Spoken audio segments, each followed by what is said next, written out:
Hi everyone, today we're going to be doing the Real Housewives of Atlanta Season 4 Episode 18 review. We're going to start off with Phaedra. Phaedra, she's, trying to open up her own funeral home business, so she has to take so many classes before she can do that. And when she gets there, I guess she assumed that she was going to be working on deceased bodies, but they have, like, when you start off, you have a mannequin to work on. She told Phaedra all the procedures which needs to be done, so I guess that's one step closer to her opening her own funeral home. We're gonna move over to Kim. Kim is stressed out, beyond stressed out, because her assistant Sweetie is basically just slacking off on her duties. She's showing up late to work when Kim asks her to do something. She acts like she has an attitude. And my thing is, Kim kind of Kim kind of let Sweetie act like that because they was girlfriends and all that stuff, and they best as of friends. And I guess Sweetie got used to just Kim tell her to do something. She's like, hold on, I'll get to it when I want to, and she's got comfortable in that role. So now Kim is like really telling her to do something, and she's like, oh, I'll do it later. And Kim is being serious about it, but Sweetie's still in that, yeah, whatever, we friends, you're not gonna fire me mode. But I'm trying to figure out from season one, why did Kim need an assistant in the first place? She just had her two little girls. She didn't have any businesses that I knew of. So I was trying to figure out why she needed an assistant.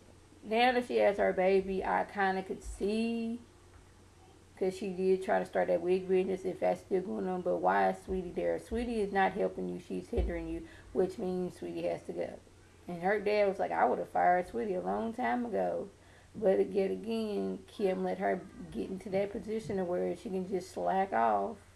So if I was Sweetie, I would have never worked for Kim in the first place. The way Kim be talking, but I guess she's like, we joke around. I get to be on TV and I'm getting paid, and I don't have to really do my job full time. So hey, yeah, I'm gonna slack off.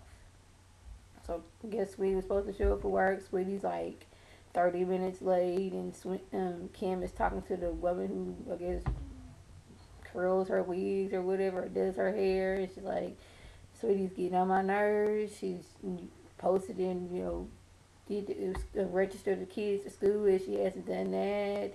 You had to do it while Sweetie was off doing something else. She basically cussed my child out when she was trying to get her to the orthodontist. It's too much. So, and I'm not sure why Kim couldn't do that. I'm saying this, I'm trying to say this in the most polite way ever. I know there's women out there that has more than 3 kids that just had a baby, and don't worry about that noise in the background. That didn't had more than 3 kids and have a baby, and they still was able to not have an assistant and get everything done. So maybe that's just Kim's lifestyle of, not having to do too much, just be there for my kids. So I don't know. We're gonna move over to Peter and Cynthia. As y'all know, last week Peter's like, hey, I want us to have a nice, good 1 year anniversary. Cynthia's like, I just want something small just between us, nothing big. He's like, well, the people we are around, they expect big things. So basically, you trying to show out for people is what I got out of that. So Cynthia's like, okay. Then Peter drops to her, we kind of under budget, like 20%. I'm going to need to borrow $1,000.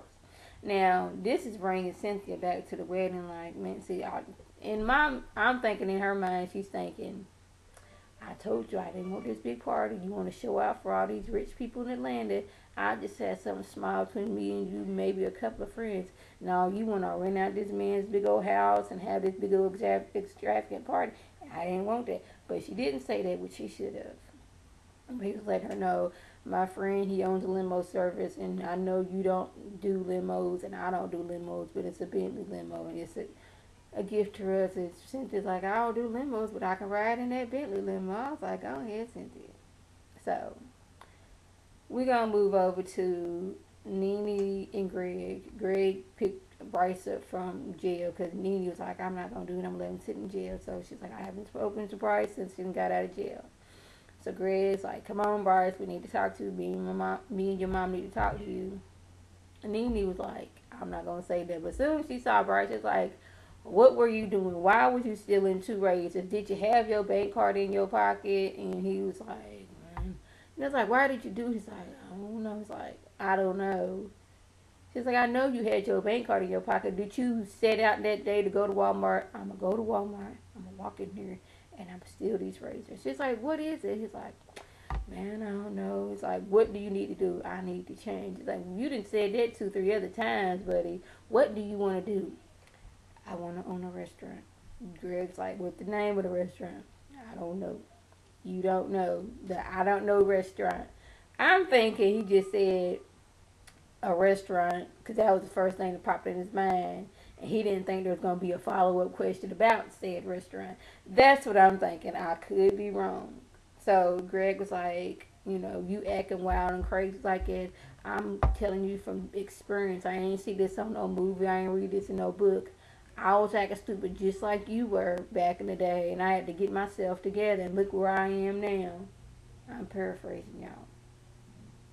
So then he was like, I know I done said this 50 million times, but you gonna get you a job and you getting out of here. You gone. I'm tired of this.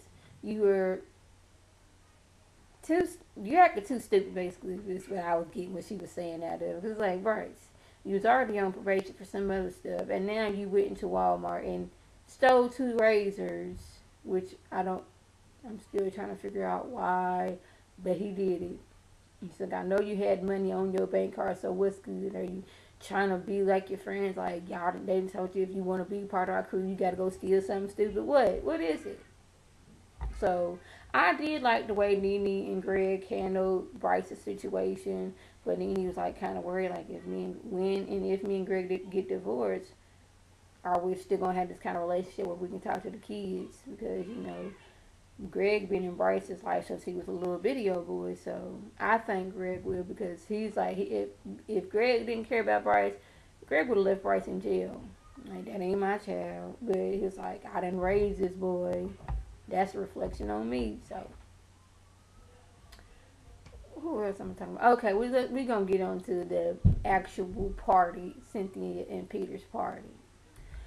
So they are waiting like an hour late for the limo. They're like an hour late because the limo was like, oh, we 10 miles away, yet they've been waiting an hour. Cynthia's still not fully dressed. She didn't got her makeup and all that stuff on. I guess her underslip thingy to go to her dress. So that's like, just forget this. We gonna go to the party. Now let me back up. When they was talking about the party, Peter was after. He's like, I don't want your sister in the. I don't want her in the limo with us. She's like, I don't think she should be in there neither because y'all are always arguing about something. And then Mallory came over and she's like, Mallory, her thing is she doesn't understand that until Cynthia wants to leave Peter, Cynthia is not gonna leave him. I don't care how many people say you need to leave Peter. Peter's no good until she sets that in her mind that she wants to leave. She's not gonna leave. And Mallory, I think. Now, I don't know them, but it's like the way Mallory's always talking about Peter, that's what makes Peter mad and want to talk about her too. So I know she's looking out for her sister, but like she told her, you know, you deal with your marriage and I will deal with mine. So Peter and Cynthia, they drive their car to the party. Cynthia, she rushes upstairs, gets dressed, people come in. Meanwhile, Sheree and Lawrence, they on their way there, and Sheree was like, well, you know, when we was in after your girl, basically your girl, let's just say the convict was basically, she may have not said it, was like, she was talking about y'all, she was talking about I'm ugly, I ain't got no man, and I be hanging around with those words that rhyme with maggot. He was like, what? So, they get into the party. Lawrence and Marlo, they talk, discuss, and he was like, well, what is this you said about me? She's like, this is what happened. I told Sheree she was ugly and she ain't got no man and hang around the people she been hanging around with. Basically, she just lied in front of both of their faces. Everybody know what she said. They had it on TV, had closed caption and everything, so ain't like he wasn't going to see it. And it was in front of a whole bunch of witnesses, so that. So Sheree, she's already aggravated, like she lying, this party's acting kind of slow, I could have stayed at home, y'all been doing this for hours. Like, come on Sheree, if you was going to come here and talk about stuff, you should have stayed at home. And did y'all check how when she first got into the party, how she was like, called Kim on the phone like, all right, boss, I'm here to do the mission to see what's going on. That's what I got out of the situation. So the party's going on. Mallory, she makes this big old scene where, how can you let him treat me like this? I'm your sister. This big old cry fest like she does every episode. I don't know what it is about this girl, but she's crying every episode. And her and her mom stood in there while she was getting dressed like, well, I didn't think it was going to last. Me neither, girl. Well, I'm happy for you, but I just didn't think it was going to last. Really? Y'all going to do this at her party? Really? I was like, she was getting mad at them like, y'all could have just kept that to yourself. So basically, that was the gist of the episode. Um, I want y'all to check out this site called BSig now. It's property listings, yard sales, and they also have you can shop through Amazon through them. And I will be leaving a link to that below. And I want, if I left anything out, leave a comment or a video response. And like always, I want to thank my subscribers and the people who watch my videos. I want you to like this video, comment, subscribe, and share this with your friends on Facebook, Twitter, and here on YouTube. This is Lady T signing off. Have a good one.